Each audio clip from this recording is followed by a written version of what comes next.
You see, Samson, the story of Samson is quite interesting. He was chosen by God since birth. He was chosen to become the deliverer of Israel. He had great strength, and the source of his strength was his hair. Okay, he was also considered to be someone who is dedicated, consecrated to do God's intended purposes. Okay, God has purpose for him. Now, we also read from the Bible in Judges chapter 13 that his hair was the symbol of his vow, his Nazarite vow.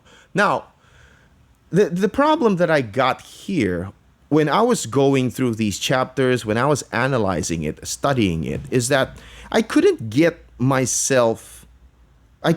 head off of the idea that he was performing the requirements of Numbers chapter 6 concerning the Nazarite vow, simply because I was told by everyone, from the commentaries, from pastors, from everyone. I mean, I think I could say everyone.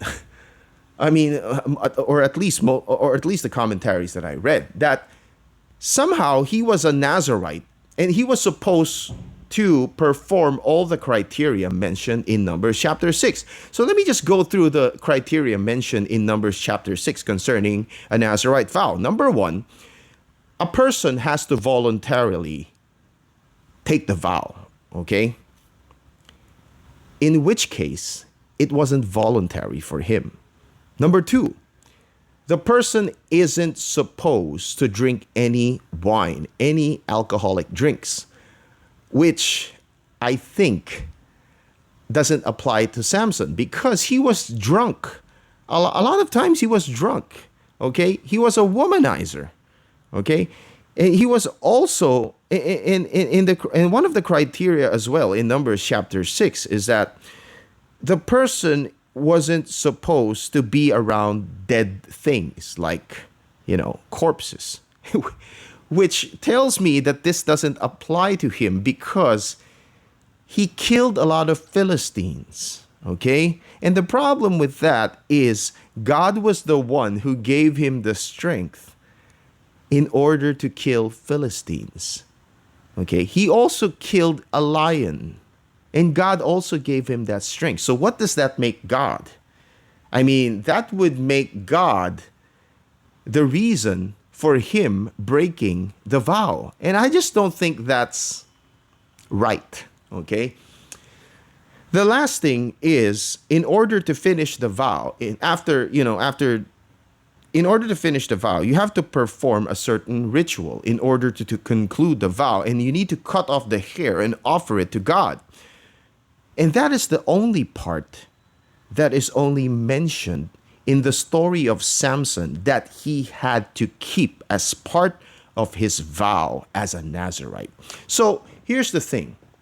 When you insist on these comments, when you insist on the ideas floating around, when you somehow create this theological box that everybody created, and you insist on applying this to the story, you're going to notice that there will be problems. One of those problems, which I think is really a big problem, is that God was tolerating the sins of Samson. And I don't think that is the intention of God, okay? I think the simple fact is that the symbol of his consecration, the condition of his Nazarite vow, was the hair.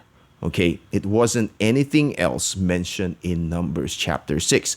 Now, the reason why I tell you this is because as a student of the Bible, you're going to notice that what you know today about certain things in the Bible, whether it be a creed, whether it be a doctrine, whether it be theology, you're going to notice that there will be times that you will need to make changes. There will be refinements as you continue to go through your walk as you continue on studying the Bible. And that is okay.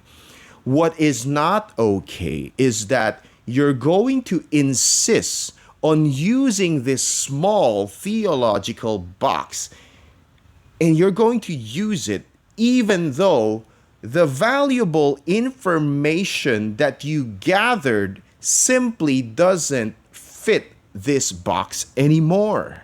You see what I'm getting at?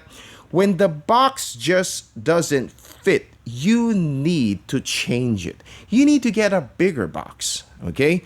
Because if you don't, you're simply going to reject everything else that doesn't agree with your theology. And if your theology is wrong, if there are certain places where it needs to be improved, then you change your theology. You don't change what the Bible tells you. Okay? You're going to encounter theology concerning rapture. You're going to teachings concerning eschatology, pre-trib, post-trib, premillennial, post-millennial. Okay? You're going to get ideas concerning, end times, prophecy, election, eternal security. Now, all these things are great. It's meant to help us, okay? But sometimes they need refinements because sometimes our ideas about these things simply aren't right. Sometimes it doesn't fit, and it's okay to make certain changes in order to comply, to adhere to what the Bible is saying.